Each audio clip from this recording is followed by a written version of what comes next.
What's up, everybody? Welcome to episode 135 of Nintendo Pow Block. I'm one of your hosts, Corey Dirrig, and alongside me, as always, is that retro code. The Gardens Between. Hello, everybody. You guys can check out his review of The Gardens Between on UGRradio.com right now. Yes. Also joining us is the wise Wisconsinite, Jesse Douglas. One. Yeah. Finally woke up from his nap. Good job, Jesse. Way to be on time. What is the bear from Pokemon? The stupid one? Snorlax. Oh, man. I mean, I'm the final evolution. Oh, man. X-Lax. All right. Yeah. Oh no! That's the opposite of sleeping. Good, 'cause I cannot even say. Look, I like this. I can't even say. Let's keep that pushing because. Oh boy. Oh man, don't want to be a part of that evolution. Exactly. All right, before we start the show, we're gonna give out some housekeeping here. Remember, we are giving away Diablo 3 for Nintendo Switch. Remember to subscribe to Nintendo Pow Block's YouTube page and email us a question for the show at nintendopowblock@gmail.com, or look for the question links on Facebook and Twitter. There was a little bit of confusion, I think, or people were just being trolly. I'm not sure.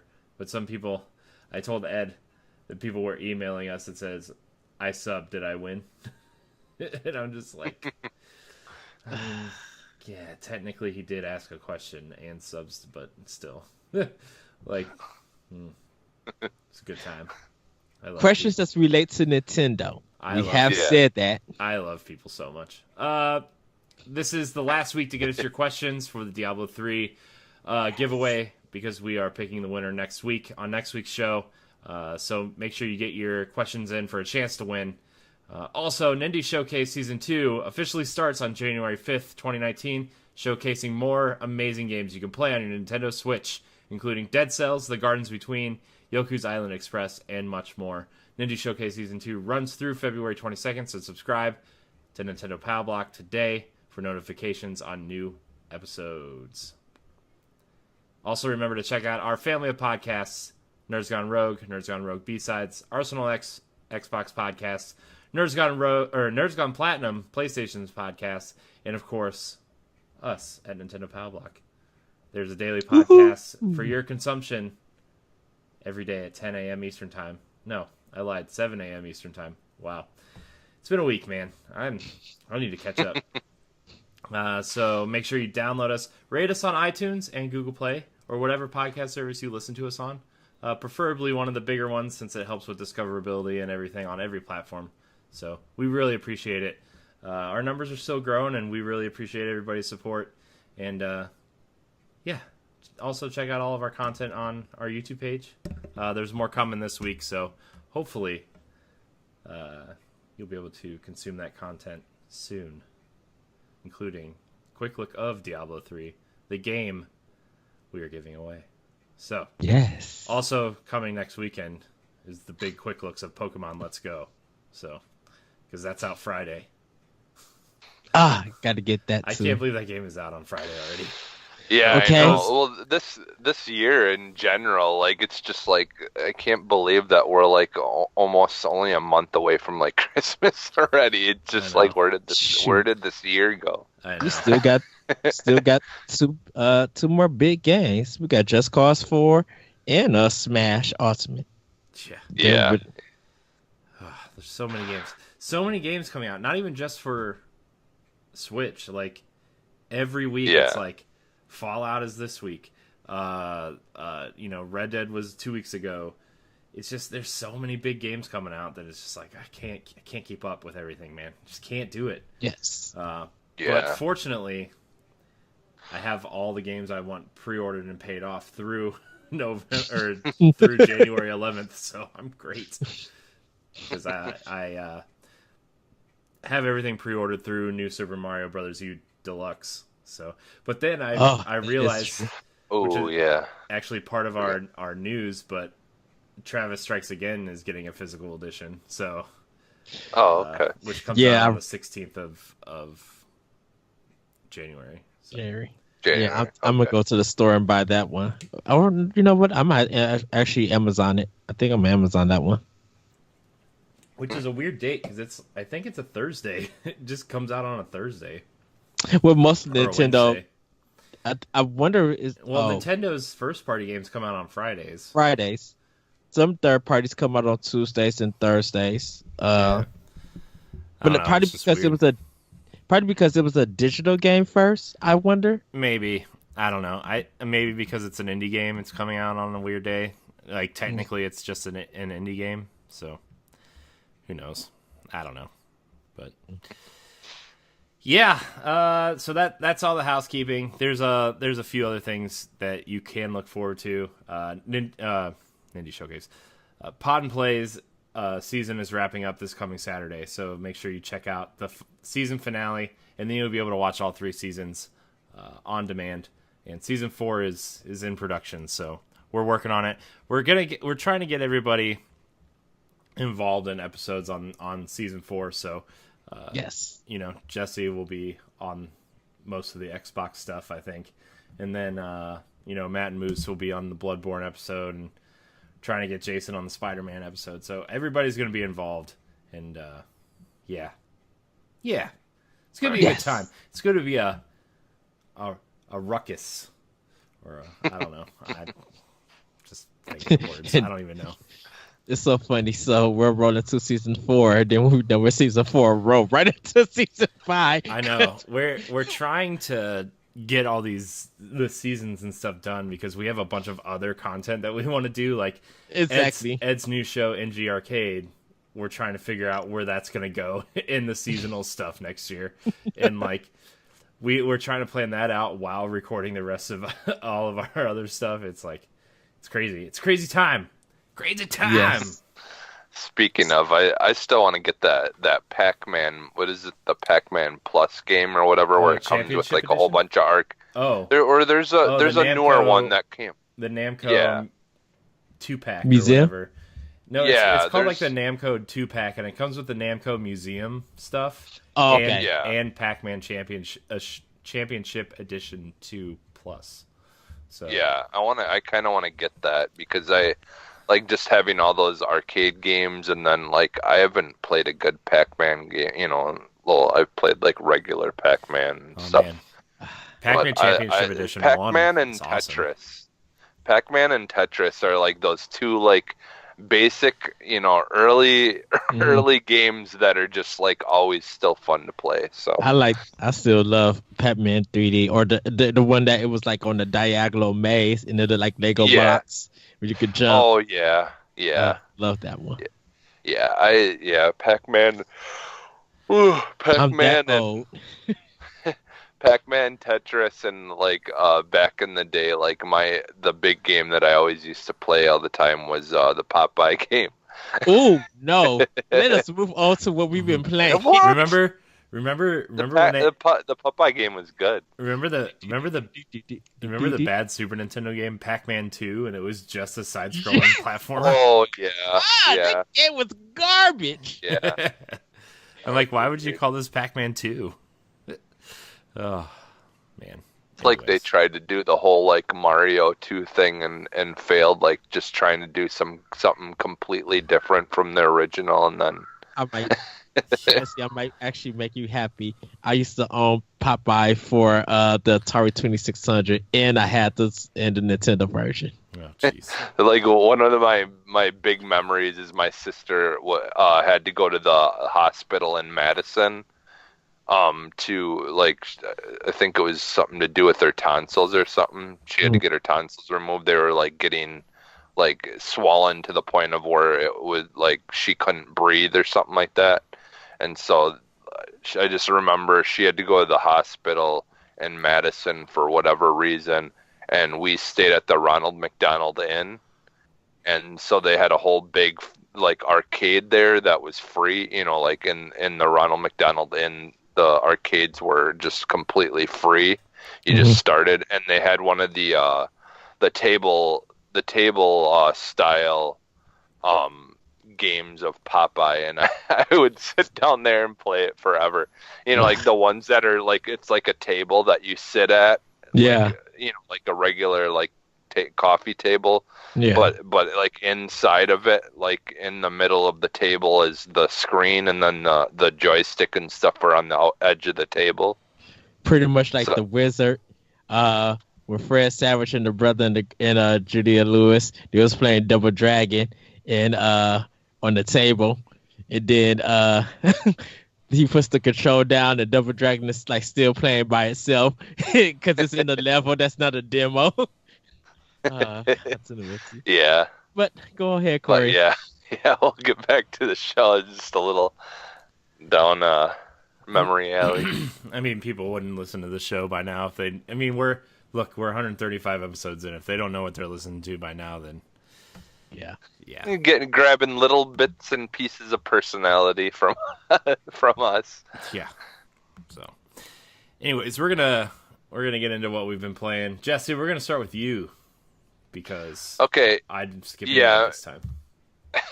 Mine's quick because mine's quick because I have an addiction. So like literally Yoku's Island Express.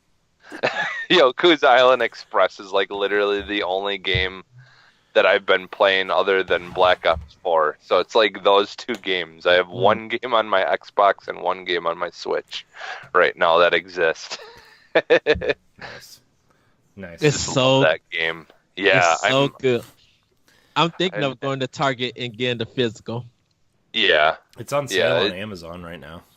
The physical for Yoku. Nice. Yeah, I'm gonna look it up. Yeah, it's on sale on Switch as well, I believe. Yeah, so. I think the last time I have a demo that sold me or something was Metroid Prime. Yeah, it's $26 on Amazon right now instead of $40. So yeah, nice. That's nice. Yeah. Dead Cells is also on sale on Amazon too. It's already made us money. Oh man, Dead Cells, what a game! So yeah, they could practically probably give it away for free at this point. No, they had to have sold a lot of copies of that though, because of a lot of people that double dip too. Yeah, especially like I'm sure a lot of people bought the PC version because it has the Twitch stuff built into it, where like oh yeah, because everybody can like decide what the monsters are going to do in that game and stuff. But then there's like, well, it's a great handheld experience too, so I might as well buy it on Switch too. And it's cheap enough to where you can double dip, right? I mean, like I think on PC at this point, it's been so part of so many Humble Bundles and everything. Anyways, you probably got it somewhere and don't even know it. So it's so weird. I think that was one of the games that everybody literally pre-ordered for Amazon to go buy. Like people was not playing around with these stores. They were just like, we need our guaranteed copies. Yeah. So, yeah. Anyways, is that it, Jesse? That was quick. Oh, that was quick. All right. Well, I guess we'll move on to Ed. Okay. So, play Red Dead Redemption 2. You guys can go ahead and check that review on here on ngrradio.com. See what I think and see what rating I give. I'm not going to say nothing more than that. But really been playing a lot of stuff for Switch. I think after this recording, I will be installing Spider-Man for PS4 and starting that up while still trying to get back to BioShock. But For Switch, Yoko Island Express, I was playing that, getting a little bit further in past the demo. Really enjoying that game. Started up Diablo 3, and I played it on the big screen. Played it with my Pro controller. This game is amazing. It is so fitting.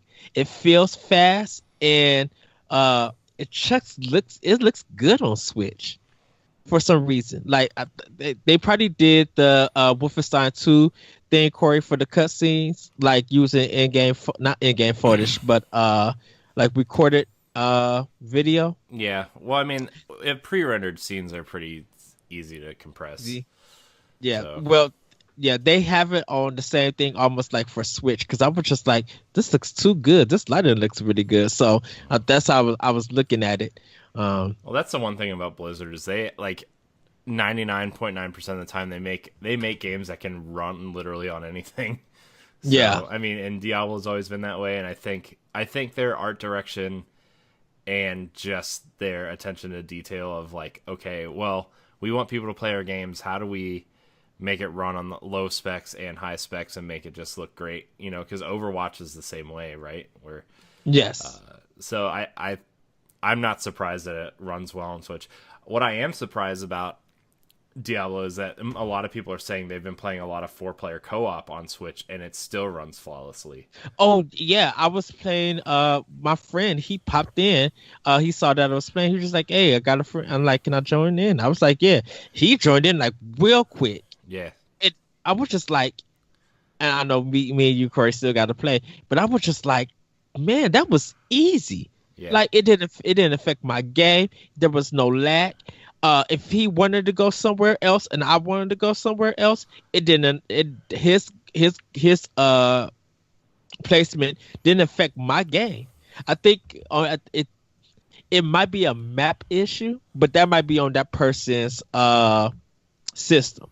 Like because I didn't pull up the map and see where he went to, but that might be like it really doesn't even matter. You can always catch up with that person and then help them fight. But yeah, I was just like, I'm playing as a monk on this one, and I am loving this game. I'm getting further than I did on PS3. I think the PS3 version looked okay, but this one looks more cleaner. Like there's something about it, like seeing they did a lot for like the current gen and the PC versions that they didn't do for the 360 and PS3 versions. They cleaned up a lot of it. The Reaper of Souls expansion really did a lot to upgrade that game, which I think they came to PS4 or PS3 and Xbox 360, but I think so many people had already jumped ship from those platforms that it was like nobody really noticed because it was just like, yeah, might as well just get it for the next consoles. Yeah. So I'm really enjoying this. That is my next review that I'm focusing on, also along with Battlefield 5. Man, Ed, if you reviewing all the games, when am I supposed to review something? Will you be able to play a game? I'm just kidding. I'm just messing with you. I was about to say this. You want to do a review for Puyo Tetris? No, I'm good. I mean, I don't have anything to say about it. It's the perfect game. And it's free if you just want to play Tetris. So download it on your Switch. It's free. Right. Just play it. It's so good. Oh, Puyo Tetris. It's Tetris. Tetris is the perfect game. There's nothing to say about it. And people are loving Tetris Effect. I want to hear Matt's thoughts. Hopefully when he talks about it on I'm going to hear an earful about it tomorrow. Because he posted in the Facebook group, facebook.com/group/nerdsgonerogue, that he told me to dust off my PlayStation 4 and download Tetris Effect. And I'm like, but I'm playing Puyo Tetris. It's amazing. And by Puyo Tetris, I just mean Tetris from the home screen. But that is true. And then I sent him an animated GIF of like, you know, those Tetris lamps with just the shapes that you can stack however you want. I just sent him a GIF of somebody putting those together and turning them on. That is true. So yeah. But I'm probably gonna pick up Tetris Effect. Yeah, It's just I will eventually. so much. Yeah, I got just so much on my plate at this moment. I have way more games. I have so many games like waiting to be played. It's just, it's unbelievable. Right. Finished the Gardens Between. So, like Corey said, you guys could check that review out. Started up this arcade beat 'em up called Night Clashers by Data East. You could listen to probably one of our episode Pow Block to beat it on one player.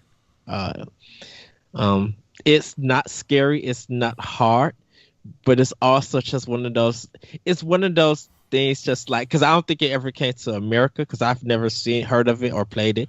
It's one of those games that just made me realize, just like, man, the beat 'em up games that got ported to the Super Nintendo was always longer than the arcade games.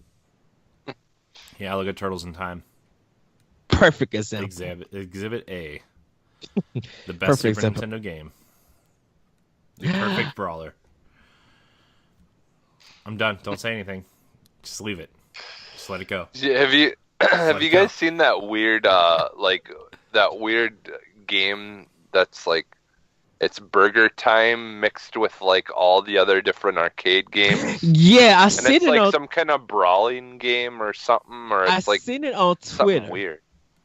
Yeah. Yeah, that is, it was like it's like weird. Burger. It was Burger Time mixed with other arcade games. Yeah. Yeah, And it's like a brawling, like there's like, it's, yeah, like the Burger Time characters in it, the guys from what's that, the beat 'em up that came out this year, that on Switch, the one that I was it Bad Dudes? Yeah, Bad Dudes. Bad Dudes. It's Bad Dudes, the guy from Burger Time, like all these different characters, and it's like a mixture of them, and it's like this weird like brawling / like twin stick shooter type game. I don't know. It's weird. It's crazy weird looking. I'm like curious about it. I think I might watch some like Is a it out yet? YouTube. Yeah, it's out. Okay. Yeah. I'll have to check it out. I'll probably end up downloading. I kind of the last thing I played, of course, King of Fighters 2001, trying to get further in that. But I kind of I wonder if Xbox still do that TV share screen kind of thing, like that double screen. Because I don't know if y'all remember, like IGN, they hooked up a Wii U to the Xbox One. Oh, like and the like weird tethering thing that they did. Yeah. Where, like they plugged the Wii U into the Xbox One and then played Super like, Mario 3D stuff World with the tablet wirelessly through the Xbox One with the Wii U tablet or something weird. Yeah. Oh. And I wonder if I could do that with Switch and be able to stream that way through my Xbox One.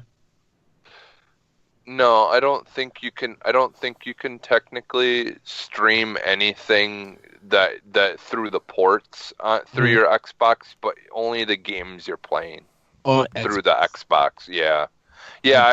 I really wish they would have allowed that, but then they start getting into copyright. You know, like I think it's just this way they can control what you're streaming if it's only a product of Xbox, because technically then people could play a movie through it and try to record a movie, stream a movie. I think it's just basically them trying to cover their butts. I mean, obviously with the PC. They don't want to, stop people from doing what they want to do, but yeah, because I had to line up some arcade games on Xbox One, because I'm not playing them on PS4. I might as well play them on Xbox One. But yeah, that's what I've been playing. Just focusing on those games. God knows there's enough arcade collections out there for you to download. Shoot, I still need to buy that Capcom one. But I don't think I'll need that Capcom one, because I pretty much beat 90% of all of those games when that Capcom All-Stars came on PlayStation 1 and PlayStation 2. I mean, on PlayStation 2. I forgot it was Capcom All-Star 1 and 2. So, But yeah, that's what I've been playing, and I'll have more next episode to talk about. Yeah. Nice. All right. Nice. Well, I guess it's my turn. I've been playing some Switch, but I've been just kind of messing around in a bunch of other games. Like I've been playing a little bit of Destiny 2, and I've been playing some Madden, and still really sad that Madden's not on Switch. And I messaged Jesse earlier and told him how crappy Madden's online was because, well, Yeah, I heard the adventure that you had with one of the players who quit on you. yeah, it was rough. I played 2 games of Madden this morning, and I lost both games. It was bad. No, I played 3 because I won the first game and I lost the second 2 like real bad. Like it was bad, and like the first game I lost, so I was like, okay, this guy was just straight up way better than me. But the second game was super laggy, and it would freeze the game like in between, like during plays, it would freeze the game, and I couldn't like. It was just bad. It was awful. Like I've never experienced lag like this in any other game ever. Even if I'm like tethered to my phone, like it's not that bad. Are they never going to fix it? I don't know, man, but it's just awful, man. Like that online stuff is just awful.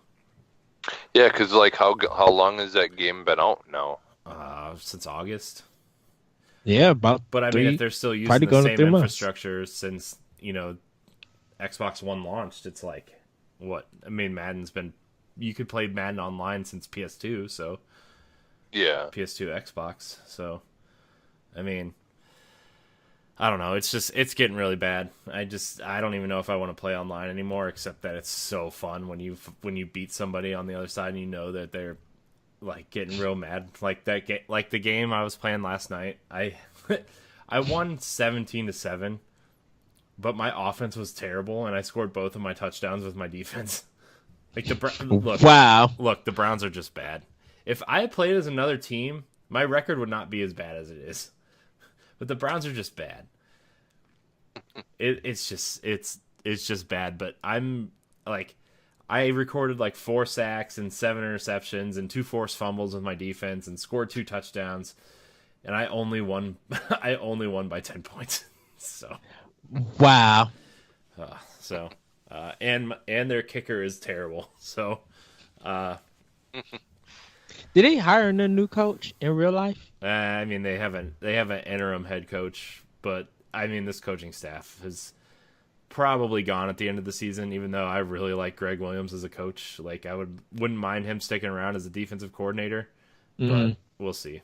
But anyways. The Lions and the Browns both like need a complete overhaul. Just get rid of everyone and Bills too, man. Like yeah. What the heck happened to the Lions? Because they used to be on a winning streak. Calvin Johnson retired. That's what happened to the Lions.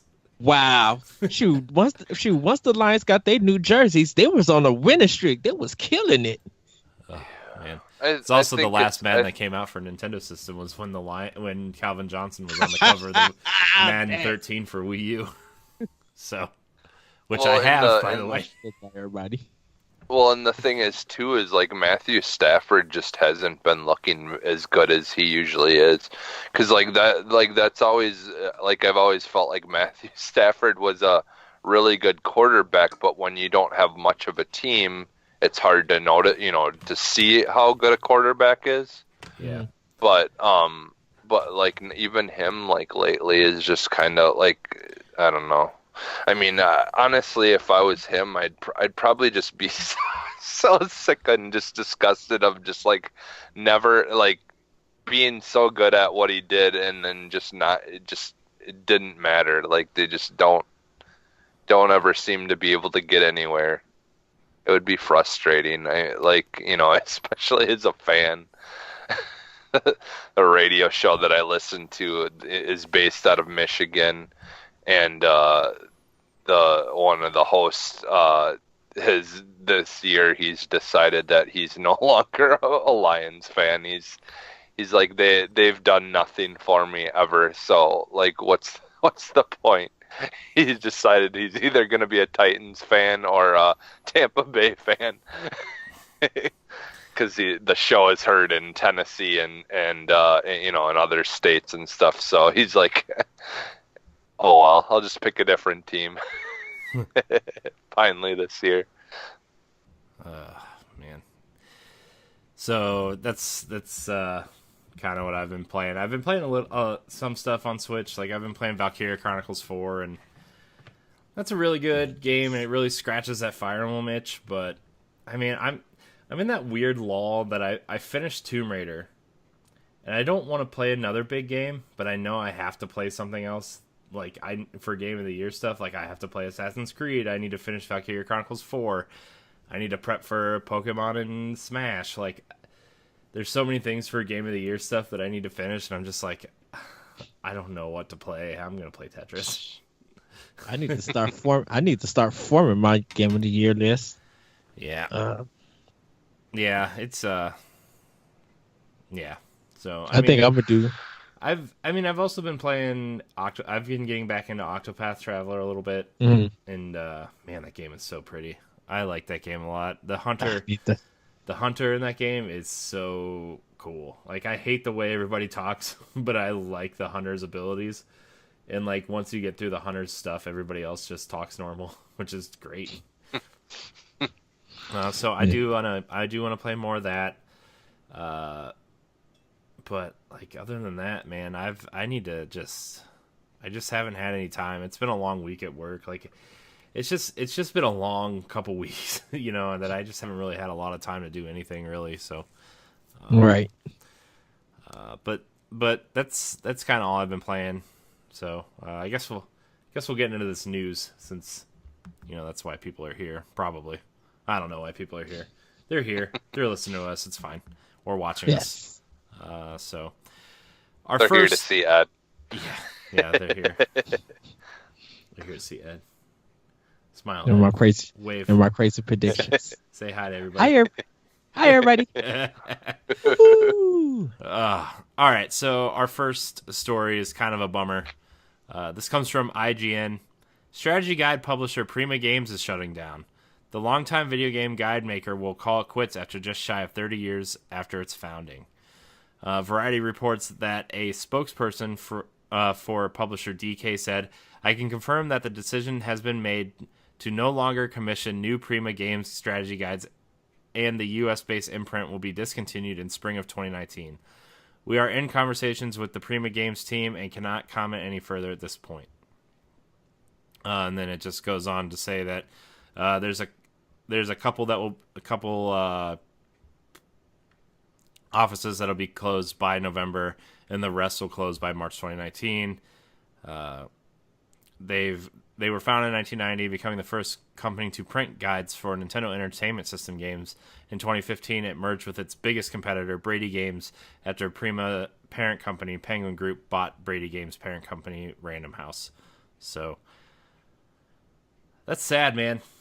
I just, like, you always know where a Prima guide is, because the special edition guides are always those thick hardbound Bible books. And then it's just every other guide you have is just the red strip down the side that has the it's just sad, man. I when I read this, I was like, oh man, that sucks. I used to buy so many strategy guides, but now with like the internet and every major website having their own wiki guides team, and just the guides in general being free, like at most places, and YouTube videos and stuff, like like I was thinking to myself, I was like, oh man, that sucks. But then I actually had to sit down and try to remember the last time I bought a strategy guide, and like I really don't remember. I think it was when the Tomb Raider Definitive Edition came out. I bought the strategy guide, the hardback strategy guide for it, and I was like, this is really the last guide I bought. And then I was like, well, maybe the Witcher 3 guide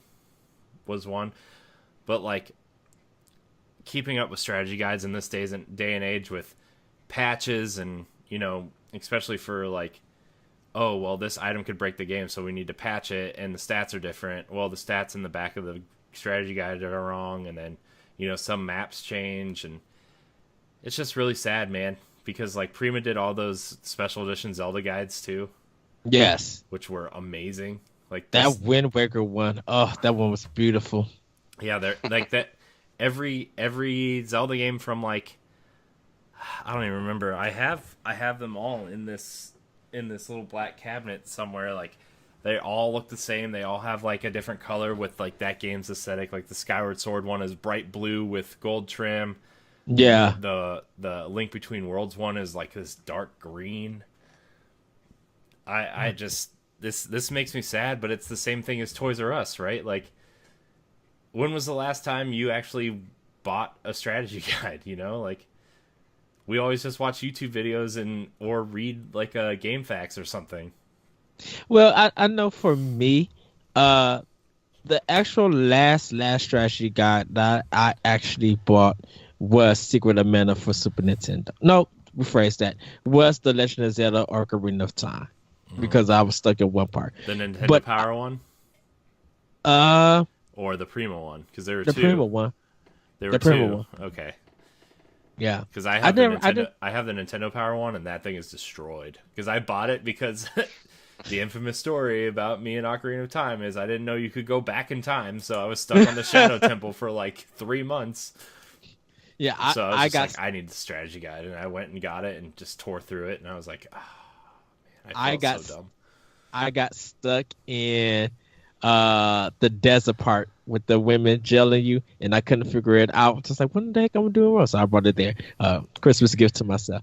But like for me, it is sad because I used to sell a lot of Prima books at my job, and but because of me, I rather play the game and figure out secrets and stuff on my own.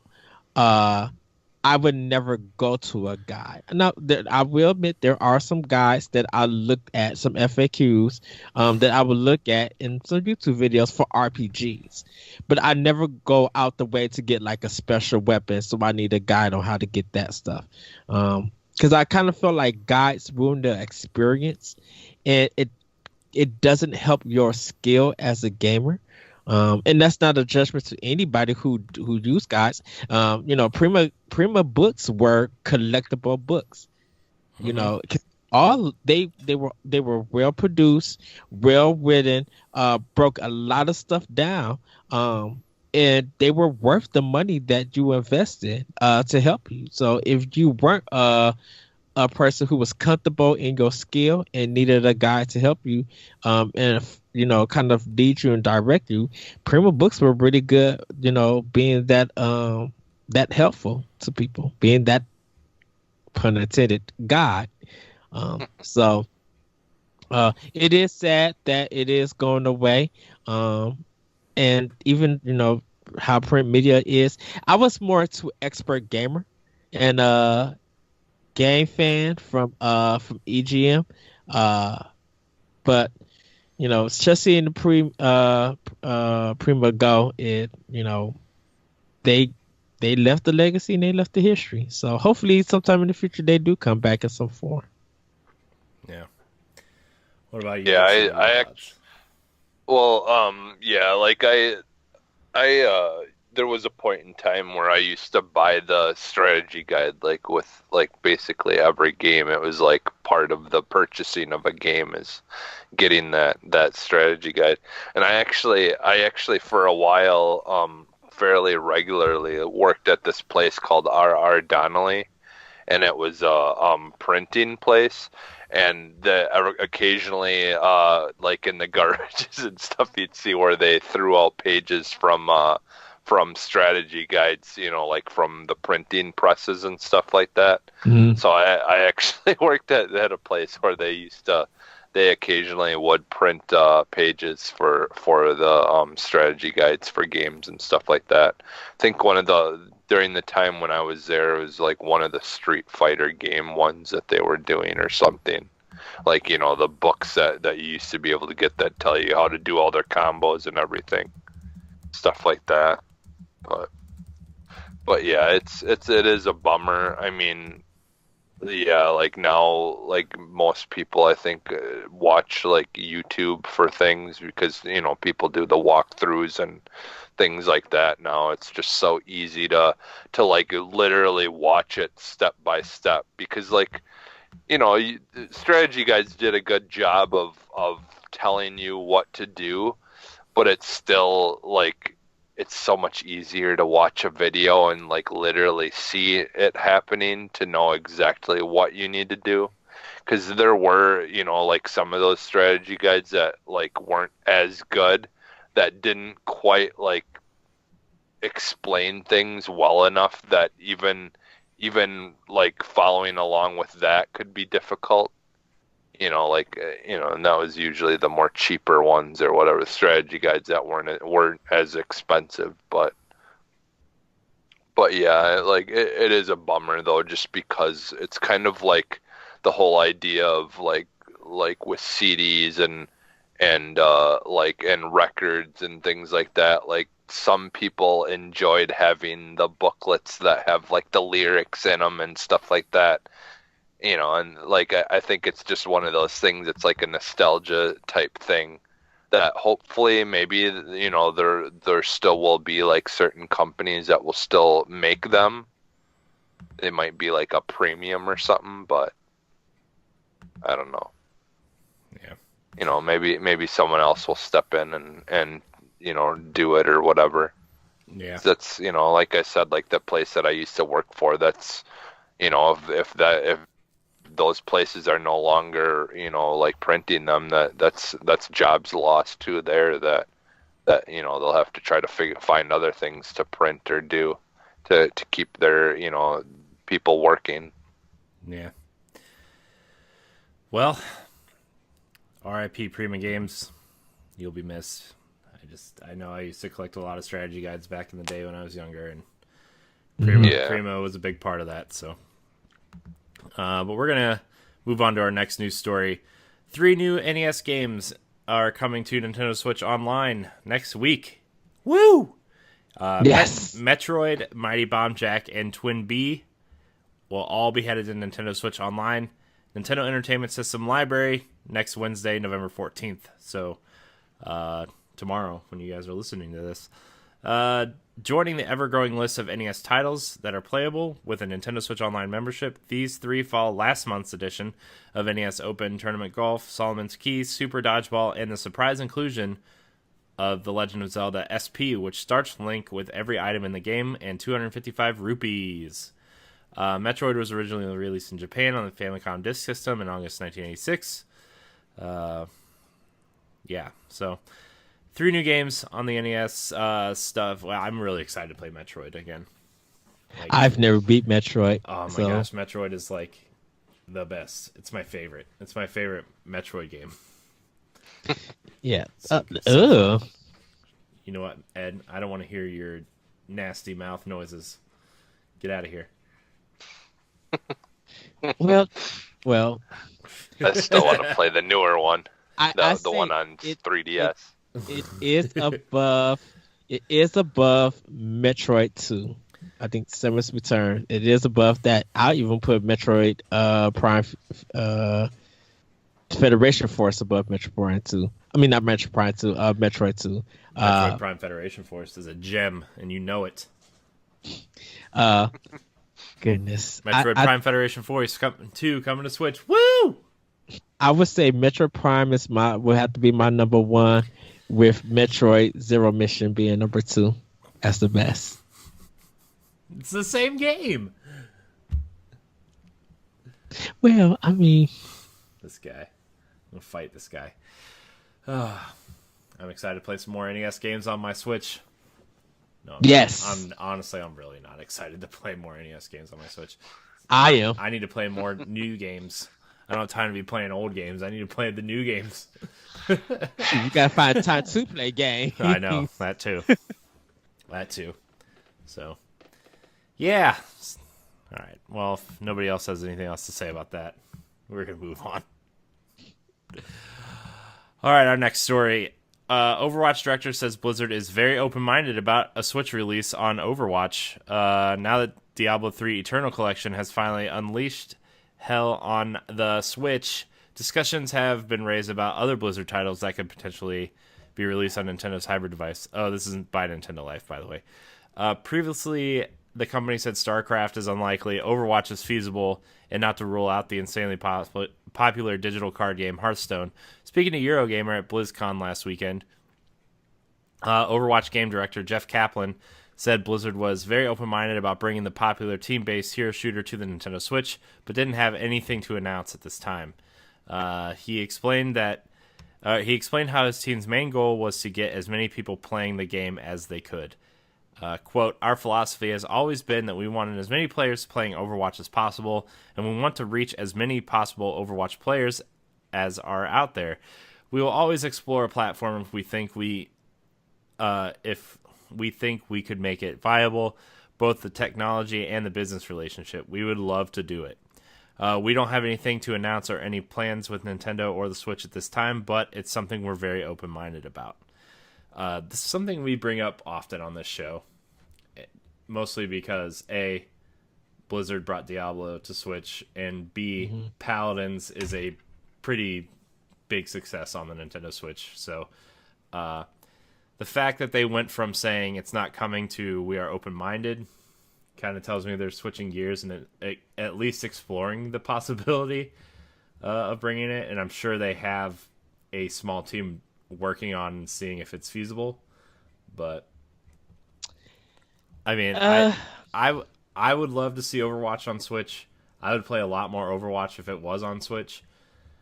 But I do know that the hardcore are not playing on Switch. Most of them are playing on PC, but that's just And I mean, PS4. but I mean, look, Xbox One too. I mean, look at Fortnite.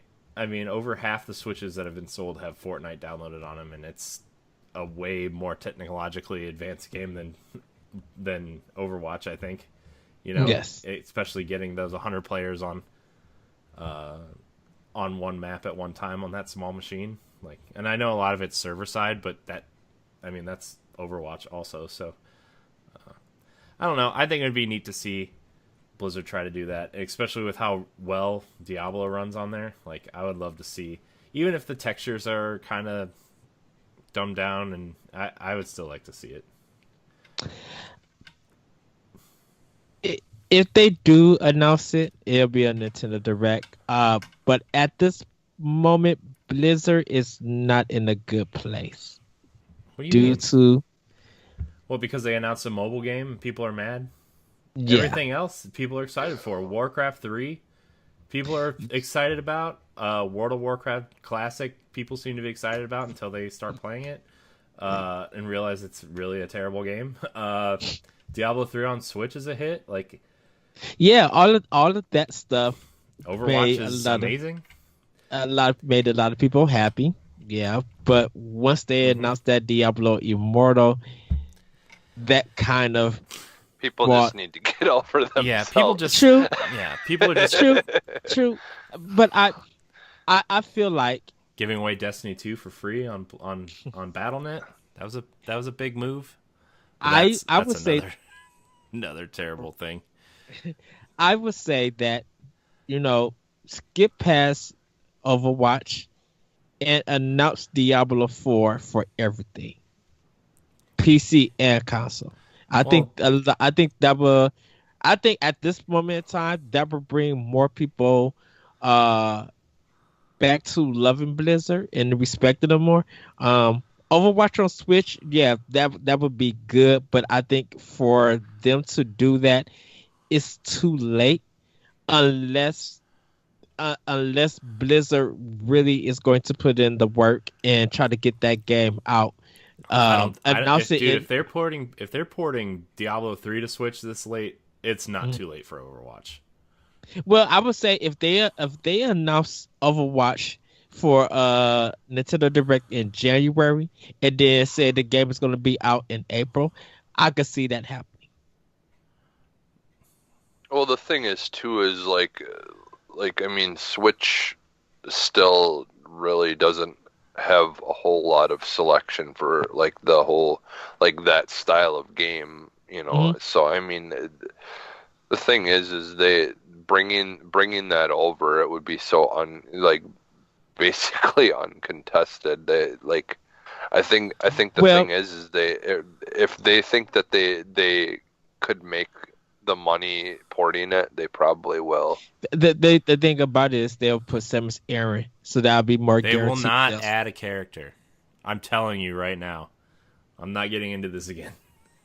I'm just They saying will add that a skin to an existing character. They will not add a character to Overwatch. It is too hard. All I said was if they People add are still Samus mad Aran, at you about the Titanfall pod and play thing. do you think I care? No, but I'm just telling you, they're not gonna add a new character to Overwatch for Nintendo Switch. But if they did that, that's more guaranteed sales that people are going to be buying this game. They're gonna add. They'll add skins. They're not gonna add characters. I'll give you skins, not characters. I'm just saying, add Samus Aran to it. That's more guaranteed sales for it. I can feel myself getting warmer. It is cold outside, so I know. But, I'm about to open the door and go stand out there and melt all the snow. But that's all I'm just saying. That's all I'm just saying. Hey, look. Charge up his Super Saiyan attack. Me and Corey has had various arguments. We had the argument about Shovel Knight appearing in a Nintendo Direct, and I told him it won't, and he told me to shut up because I was ruining his dreams, and then didn't show up. Just saying. Shovel Knight was there. He was in the Smash trailer. I'm talking about trophy. You're talking about the Shovel Knight physical release being. Hey, I don't care. They announced it and it's coming, so it's a partial win. I'm gonna take that as a partial win. But I would do the same thing, so never mind. But that's what I'm just saying. That's all. I mean, to be fair, I already have Overwatch on 2 systems, so what's one more, right? Oh, I'll buy it for Switch. What about you, Jesse? Would you play Overwatch on Switch, Jesse? Yeah, I'd play Overwatch. I'd play Overwatch on Xbox. It's just a matter of of getting to it. Yeah, because I don't. It's just one of those games that I really don't want to play by myself. It's a matter of you deleting Black Ops from your system to play Overwatch. Exactly. That's not gonna happen. I already told Jesse that. I told Jesse, I was just like, I brought Overwatch. I have Burnout Paradise and have played neither game with them. Yeah, I think me and you, Corey, played Overwatch once. Yeah. I think we played it once. Yeah, we played it for squad goals, I think. Yeah.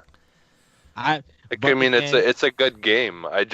But my problem is I'd rather play Siege over Overwatch just because that's more of my speed. It's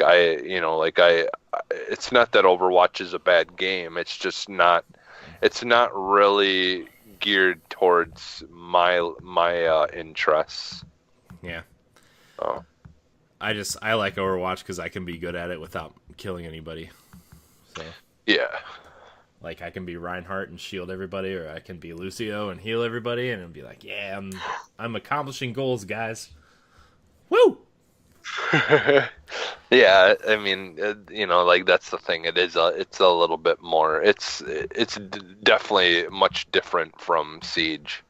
Yeah. But at the same time, it's similar in a lot of ways. Yeah. All right. Speaking of games that are coming to Switch, we're going to move on to our next story from Nintendo Life.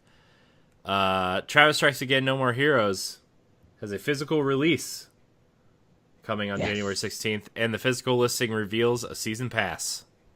So, Travis Strikes Again No More Heroes by Grasshopper Manufacturer is due out on it's the 18th of January, so that is a Friday. Okay. Hey, guys, guess what? The date at the top of the show, the 16th of January? Wrong. It's coming out on the 18th. This is a Friday. Even though it's not been officially classed as the next mainline entry in the series, according to multiple websites listings, including Amazon and GameStop, Nintendo will be releasing a physical edition in time for launch. That's not all. All the descriptions for these listings also explain how this version of the game will include a season pass, allowing players to access all of the title's downloadable content. This is reportedly the first time a season pass and DLC for the game have been mentioned. Below is a full description of Amazon's page, and then it explains all of the season pass stuff and what you can do. And pass a Joy-Con to a friend for a local co-op, all that kind of stuff. So if you missed it, Grasshopper Suda51 said that Travis Strikes Again is about 50% hack and slash, and the other half is comprised of racing, puzzle, action, and side-scrolling elements. It stars Travis and Badman, who are stuck inside the Death Drive Mark II, a Phantom console from the 90s. So that's cool that the physical copy includes the Season Pass, it looks like. So DLC, woo! Yes. Let me tell you what. When I played Travis Strikes Again at PAX this year, what a great game. What a fun hack and slash game, man. It's awesome. And the fact that it's only $40 physically with the Season Pass, that's a deal. That is a deal, man. You'll finally know what it's like to be the bad man. The bad man.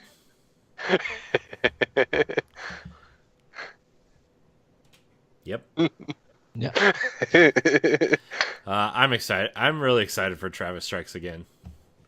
No More Heroes was me too. One of the only games I played on Wii and actually liked. So fun. Should we move on to our last news story? Yes. Okay. This comes from Game Informer. Nintendo president cautions that not every major title will hit the Switch. Kind of figured that, but anyways. During Nintendo's most recent financial report, the company's relatively new president, Shuntaro Furukawa, took questions from investors on the company's performance and future plans. One investor pointed out to Furukawa that there are many big games that are missing from the Switch. While he did not name any title specifically, it is logical to assume he means games like Red Dead Redemption 2, which sold 17 million copies in its first week. Furukawa's answer was blunt. Some things just won't come to Switch, and that's an unrealistic expectation. Quote, we believe that giving consumers a wide selection of software is an extremely important part of our operating our platforms. This was translated into English from one of his translators. That is why we welcome the introduction of a variety of titles from many different software publishers. Even so, I do not think it is realistic to expect that every major title will become available on Nintendo Switch. We were speaking with publishers about them actively putting titles on Switch that could be an especially good fit for its unique features as a home console system that you can carry around, including handheld mode and the ability to bring systems together for local multiplayer. Given the strong publisher support Nintendo Switch has, I would expect the number of titles on it will increase a lot more. That is what really keeps the Nintendo Switch business on the right track. He goes on to say that notable support has come from Bethesda and Ubisoft and other publishers like that. And he also mentions the streaming stuff is also a good thing for them in Japan. Also, on a side note, Game Informer listed the games coming to Switch for 2019. They do a whole roundup of games releasing that year and break it down by month. And they did list Wolfenstein Youngblood as coming to Switch. So I know they said the next Wolfenstein, but a lot of people were confused whether or not it was Wolfenstein 3 or Youngblood. So Game Informer did list Youngblood and Doom Eternal coming to Switch. So that's also exciting. But anyways, not surprising, but it is a little surprising that he kind of had to make this statement, even though I think it's widely known that the Switch isn't as powerful as the PS4 or Xbox One X. So, yeah. But you know what? This has been a better success story for indies than it has been for third party and big titles. Except for Doom. Well, Doom's been really successful on the Switch. Yeah, Doom's been really successful. That little indie game. Well, it's an impressive feat to showcase that they could run games like that. And, Bethesda has kind of taken charge to show that third party being on Switch can do very well with this business. And people will be looking forward to the game. Same way they did it with Diablo 3. Same way they're doing it with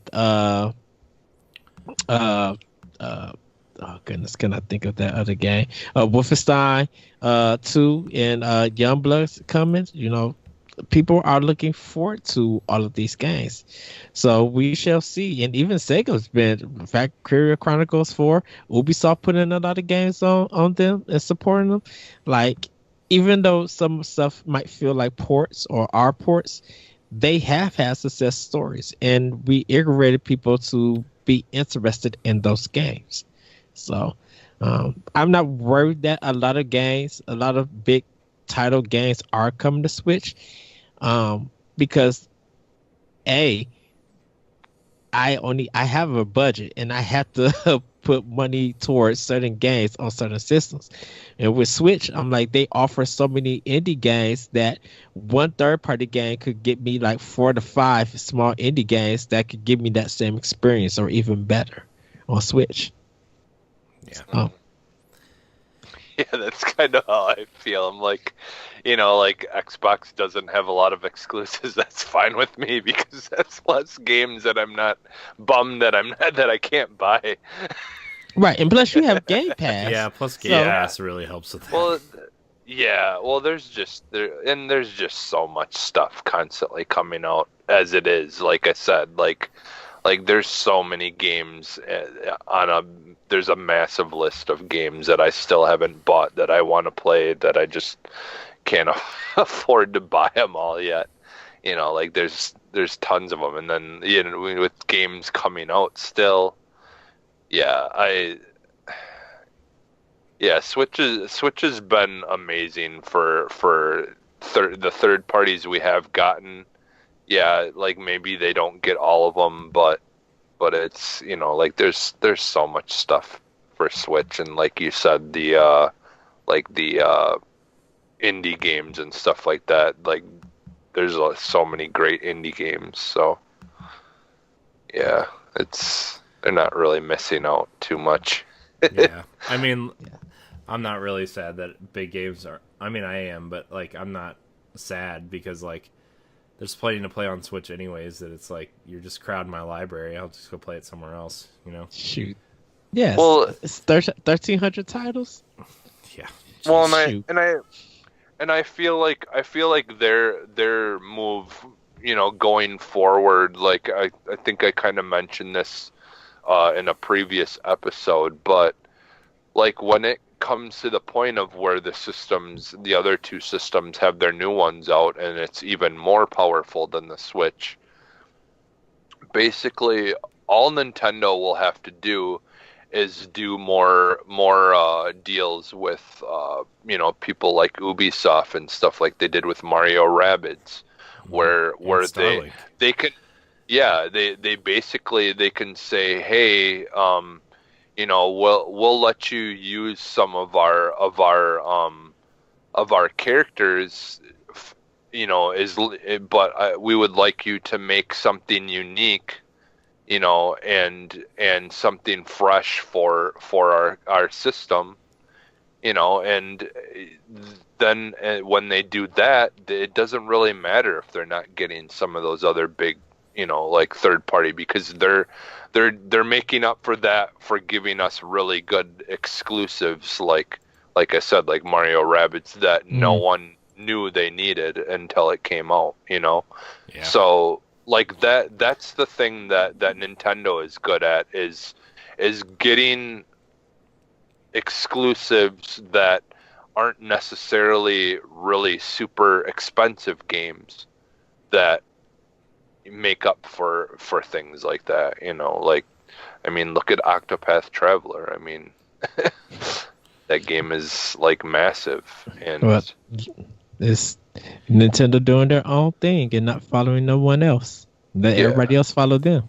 So you know, like in my opinion, that's really, if they focus on doing stuff like that, it really won't matter, you know, because people are gonna want to get some of those games on the bigger console. That's, you know, like the things that are a little bit more visually, like, you know, bigger, like, you know, like your Red Dead type open world games that are, you know, like going for that realism look or whatever. People are going to get that usually somewhere else anyways.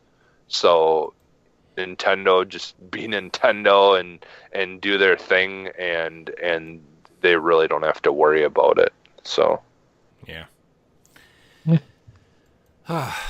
Well, that's going to about do it for news. So we're going to get into our question block. Remember, this is the last week to get your questions in for Diablo 3's giveaway. We're giving away Diablo 3 for Nintendo Switch, so subscribe to our YouTube channel and email us a question for the show at nintendopowblock@gmail.com. I feel like I have to be more specific now because everybody keeps sending me, did I win? So, sorry, I didn't mean to be mean to those people, but it has to be a question. Yes, I do. It has to be a mean question. to be mean to those people. So it has to be a question related to Nintendo, or similar to Nintendo. Nintendo Pow Block. That's what we want. We don't want basic questions. Yeah, we are not Google. So, our first question comes from Tyler Copeland. He said, should Nintendo go back to traditional Zelda or continue with Breath of the Wild type games? Continue with Breath of the Wild. They already state that. Keep the traditional for handheld and go back to keep the Breath of the Wild.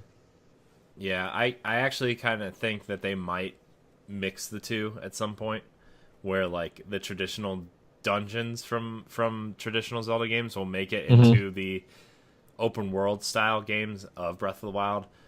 It'll be kind of like a Mega Man style thing where like you can technically beat all of the dungeons in whatever order you want. It's just if you do certain ones before the other ones, you'll get like boosts or items or suits or something that'll help you make it through easier. Kind of like Link Between Worlds. Yeah, kind of. Yeah, but well, I think the thing is too though is like with them having the like the older games through the like the more classic game thing that you get with the online, like I could see them just basically like eventually bringing every single Zelda game like that to the Switch. Like even some of the ones that were on 3DS or on DS or whatever, like bring those, like basically port them to the Switch eventually, and that would be for the people who want their original style Zelda fix. Yeah, there was something else in the news that I didn't really put in the news because like, who knows what's ever going to come of it, but Nintendo did reapply for the Twilight Princess and Wind Waker, what do you call it? The trademarks for home, handheld, and mobile software download and whatever type things. So, I mean, I bet on Switch we'll eventually get Wind Waker HD and Twilight Princess HD, which I'm still kind of, at least for Twilight Princess, I'm still kind of blown away that we haven't gotten that for Switch yet, for the simple fact that the Wolf Link amiibo that came with the Wii U version works with Breath of the Wild. And if you didn't play Twilight Princess on Wii U, you didn't get to level up your Wolf Link amiibo. And for people who only bought Breath of the Wild on Switch, like, they're stuck with that 3-heart Wolf Link. Oh no. So like, it's just like my Wolf Link has 15 hearts and I'm perfectly fine with Unless you did what I did. What did you do? I bought like for like $2 or something. Someone beat the game and then did the save, and then like the little code that's in the bottom of the amiibo, they're selling those with the full hearts online. I just bought it. I just bought it so then I have the full save, all the hearts. Nice. Well, I mean, I guess that's another option too, but yeah, I would actually like to see those games come to Switch at some point, but like, Nintendo has a really good or bad habit of re-releasing their classic games everywhere when they can. And so, like, if you want a traditional Zelda game, you're probably going to have to start going back to, the older games, because they did state that Breath of the Wild is the way they are going forward. They're making those games moving forward. So because they have the engine already, they want to get games out faster. They think the open world style exploration stuff works for Zelda, which, by the way, it does. Spoilers. Yeah. And mass appeal. Yeah. Mass appeal. I mean, people love those original games, but it's the newer ones just going to appeal to more people, so. Yeah. But I mean, the one thing is like, I do think the Divine Beasts were the weakest part of Breath of the Wild, and if they can make more intricate dungeons like the traditional Zelda ones, not necessarily, oh, you need the hook shot to finish this dungeon, right? But like, just that, a more complex dungeon design. Mm-hmm. Like, I could see them implementing that, and I would actually like that. So like, I could see them bringing them both together, but it's going to be more Breath of the Wild than traditional. But I think we'll get better designed dungeons and stuff moving forward. Because, look, to me, this was their Ocarina of Time of open world exploration games, right? Mm. This was the first one to do it right, and the first one to do it well. And I think the next game is going to be I think it's going to be amazing. The next one, as amazing as Breath of the Wild is, I feel like the next game is going to make Breath of the Wild be like, oh boy. And they're already hiring for the next Zelda, so we shall see what they're going to. Let's be honest. They've been working on the next Zelda game since Breath of the Wild shipped. Let's be honest. No, I think they took time off when they got done with the DLC. Well, yeah, but it's been rolling in their head. I think it's been a year and a half since Breath of the Wild came out. You can't tell me that team hasn't been doing anything. Even the DLC, it's been a year. I think with them hiring people, I think they have been thinking about stuff, but they haven't did the research and development on gameplays or improvements and stuff like that. Well, I think art styles and stuff. I don't think they have started that yet. I think next year they're going to start on it, and I think by time. I think next year we're going to get a tease for the next Zelda game. I think we'll get it in 2020. I honestly think there's probably somewhere concept art of of them trying to come up with ideas of art style. I would imagine at this time already. I would say this, Corey. I think if we do get something next year, it's going to be at E3 or their fall one, and I think Anuma's going to hint at something, and then we'll actually get something in 2020, probably at the Game Awards. Yeah, I could see a Game Awards type thing. Because if they do something for Breath of the Wild for Game Awards, that completely throw us off. I don't know how I feel about that. I'd be like, wait, what just happened? Yeah. All right, we're going to move on to our second and last question. We only had 2 questions, kind of, I don't want to say worth reading, but we only got 2 questions worth reading. Deshaun Malone writes in and asks, I really enjoyed your Metroid Prime multiplayer conversation last week, and as a huge fan of games like The Division and Destiny 2, it got me excited for a bounty hunting game that I can play with my kids on the Switch.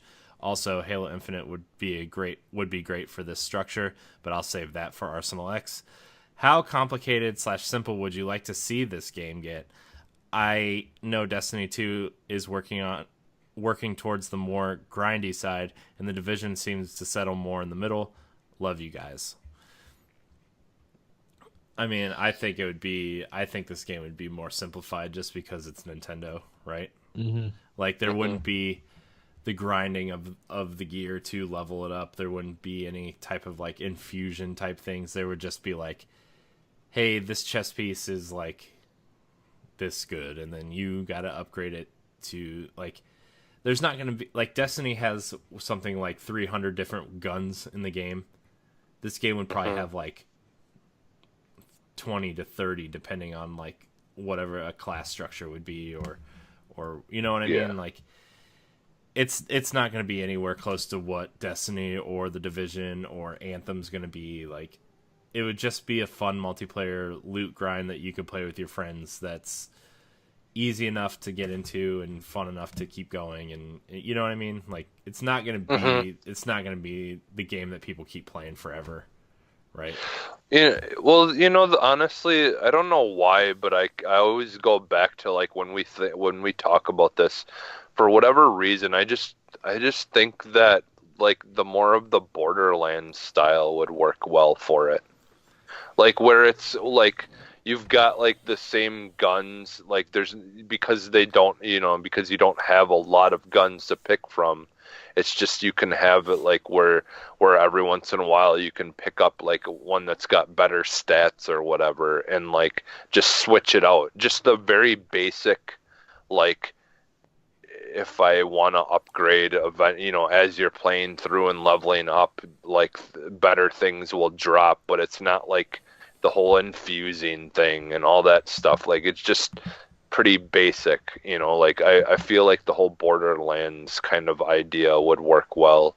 Yeah. And I could even see an art style similar to that as well, like a cell shaded. like a cell shaded, like really, really good, like better than their game though. Like I could see it like, that Nintendo style. I would really like I know what you're saying about Borderlands, and I think that'd be awesome. But I would also like to upgrade the armor. I hope they add like an armor style element to that too. Because I really think armor, like upgrading armor, is such an important part of Metroid. Like it's something you don't really think about because you think about the weapons that you need to get to different places, right? But like upgrading armor is also a big part of Metroid, and like if you could do something like that, I think it would be really cool. Well, are you talking more about the suits? Yeah, because like you're literally when it comes to upgrading in Metroid, you're upgrading like the suit. Right. And I know, but I mean like you could take that one step further with a 3-dimensional multiplayer game where like I have the boots that help me be resistant to fire, or I can have the giant shoulder pads that give me a boost in power, or I can have that helmet that gives me heat vision if we go somewhere, or night vision if we go somewhere dark. You know what I mean? Like you could do interesting things like that too. But I could see them doing the whole, like for that kind of stuff, I could see them doing a style similar to how they did that kind of stuff in Dead Space. Like where you have like things that you collect, and you have to use those to infuse it into your armors to improve the stats. Mm-hmm. So then that way it's like you've got different kinds of armors that you can find and get, but at the same time to make them new and fresh, you can have like there's certain things that drop that you need to collect to infuse to upgrade your armors. I'm going to up this, and I'm going to completely flip it. So, what random '90s arcade game are you going to compare this to? No, I'm actually saying that the bounty hunters somehow were able to like make these clones of Metroids and infuse them with different powers and stuff like that. And while going on the bounties to stop these guys from infusing these different Metroids with these powers, if you get the bounty and you somehow get the information or whatever from that Metroid, the scientists will put that DNA into your suit. Mm-hmm. So if say like, okay, you have the power to wall run, but your wall run kind of has like an ice ability to it, so you'll be able to wall run and then just be able to slide and glide to go faster instead of just like holding the button down to just like run on the walls or something. Like if they infuse different powers and different ideas, because you got to kind of think, how do we keep it Metroid, but how do we expand on that? If they're going to make this bounty hunter game, are they going to break the rules of Metroid? in the prime sense, meaning that when you're fighting enemies and you're killing them, are they going to drop ammo for your gun? Because in Metroid, you only every time you do ammo, it's normally for special bombs and missiles. So now they would have to break that. Um, because you don't really use different guns in the sense of Borderlands. Like you don't have a handgun or something or assault rifle. You don't have that in the Metroid Prime series. That's why I said it's built into your suit.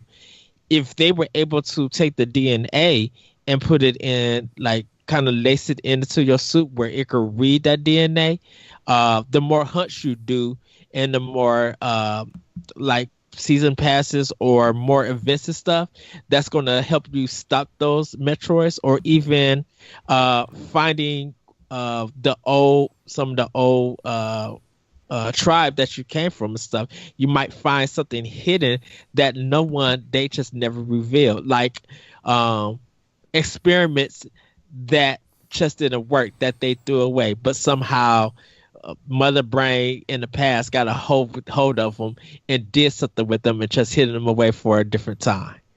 Well, yeah, I mean, it could definitely be more schematic based, like this part of her arm is like of your armor. Well, your like could be different, like a different weapon. More kind of similar, like Mega Man. Like they don't have to use Samus Aran. They could just use different people. Military. If it's going to be a multiplayer style game, like Samus can just be like a mission giver almost, and then like you report Samus is like leader of the bounty hunters, and then you go to the what's his face from the military to like, hey, we need to do missions for the military, and that could be a separate faction. There can be different factions, different worlds you can go to. Like I really think this could be like a really cool idea, especially in like the Metroid Prime art style with like the bright oranges and greens, and like just the art style is a big factor in this game looking really cool. Because you can't use both of them for a single campaign with Samus and still use a multiplayer. And it just depends on what you. I think it would just be different at this point, right? Like I think Metroid Prime 4 would be its own thing, and this game would be its own thing. Like they just have to be at this point.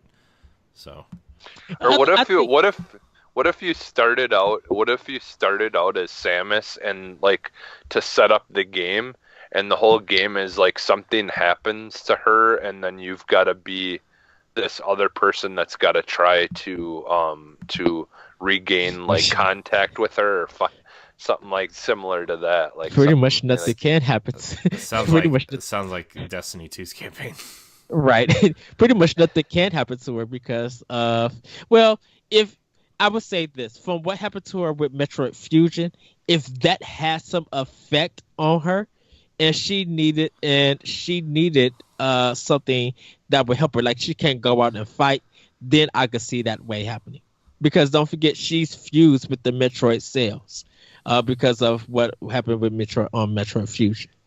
So they wouldn't be able to break away from. I mean, they could break away from that because of the Prime series, but I'm gonna make a design doc for this game, and just so we can talk about it at some point on a show, because like there's ideas I have, but I can't really I don't really know how to explain them, convey them. Yeah, especially in we've been going for almost 90 minutes already, and I don't want to spend another 90 minutes explaining this game.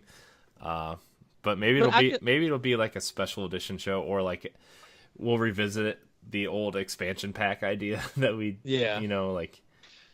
try to figure it out.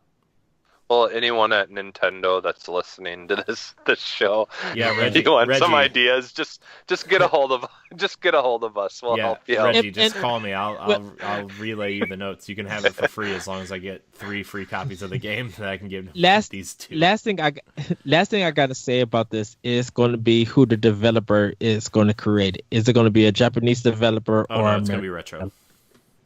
Just give it to Retro. It's fine. You may be surprised, but Bethesda could get a hold of this game. No, Bethesda won't do a Nintendo exclusive. I would not want them doing that in that engine anyway. What if Respawn did it? You know what? I I could wouldn't want- actually see. I could actually see Respawn doing it. I couldn't But- because I they could already too, they don't but even like the Nintendo they have Switch too much anyway. going on. Well, yeah. Well, and they have too much going And on. EA but- doesn't want to support I the don't- Switch anyway. Well, I honestly don't think that that Respawn doesn't like the Switch. It's just they're kind of like they're owned by EA, so they This is going to be a long stretch, but I think Insomniac can do it because of what they did with the Resistance series. They know an alien world. They know how to make guns. They could probably take that setting. They know how to make and they know really how to make do it. decent open worlds too. Like Sunset and Spider-Man both have pretty decent open worlds. You know, it just depends on how dense you want to make these worlds, because that's going to be the whole thing. Is like you can have this big sprawling world, but like, I mean, Spider-Man's a great game, but that world is pretty barren in terms of like you can't go in any of the buildings, you can't go underground. You're basically just swinging around these giant square boxes, right? And like that's not that that's like a bad thing, because like when you go into missions and you go into the buildings and stuff, they're pretty detailed and deep. But like I would want it to be more like Destiny, where like the top layer is kind of open, and like the planets in Destiny are relatively small for open worlds, right? But like, you can go into the buildings, you can go into the caves, you can go underground, you can go above ground, you can be warped up into ships, right? Like that's one of the things they get right with that game. So like I would like to see a dense world that maybe isn't a big from like a bird's eye view, but like you really get into the nitty gritty and like, you know, get in there. I think Nintendo working with Insomniac to make a game like this, I think that will pique everybody's interest, and I think a lot of people would be willing to give that game a try because of Insomniac and Nintendo coming together to do this insane game. Yeah. Well, man, look at Deshaun just sponging off of Todd's question again. Man, all these people just sponging off of Todd's question. They find it hard to get that. They're finding it hard to get it. I'm just kidding. It's a good topic. Really good. Yeah. I think Metroid is a good topic, and I think we still have a lot to say about this style of game, which I still think maybe one day we'll have a like just a retrospect. Maybe like at the end of December when nothing's really going on, after Game of the Year stuff, we'll sit down and have like a real conversation about this. But like, or if somebody keeps sending in questions about it, we'll just keep answering them. But like, yeah. Anyways, we're going to wrap up this episode. We've been going for close to 90 minutes. Remember, you can email us at nintendopowblock@gmail.com and subscribe to our YouTube page. This is the last week for the Diablo 3 giveaway, so make sure you email us. Remember, we do have a second giveaway planned for the second half of November, so keep that in mind as well.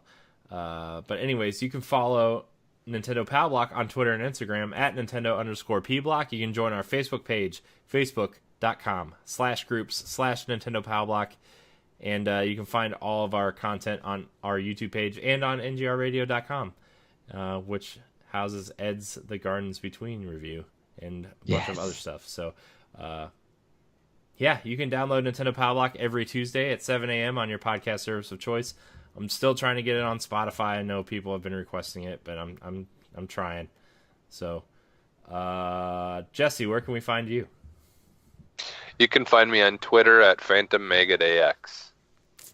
Which, Jesse, I sent my guys at Happy Hour with Johnny and Deuce because they're playing Call of Duty Black Ops 4. Oh, okay. So I hit them up and sent them your gamer tag for Xbox. Okay. But yeah, check out Happy Hour with Johnny and Deuce, like their latest podcast. They talk about Black Ops 4 and Red Dead. You might want to hook up with Deuce and Johnny because they're looking for a third or fourth player, and you're very skilled for that. So nice. Yeah. I was playing because right now it's double XP. I was playing like squads with just random people, and it's just like Man, so many people do not know how to play this game. So yeah, that would be fun. Ed, where can we find you? You guys can find me on Twitter at ThatRetroCode, and you can check out Optional Opinion on SoundCloud, iTunes, Google Play, TuneIn, and other podcast apps. My new episode is live that you guys can check out. Wish your game speak to us, so check that one out. You can also find me on World War One podcast with Dirrig and the crew on shoutengine.com, and check my Let's Learn series on Twitch at the Lyrical One. I will be getting back to that.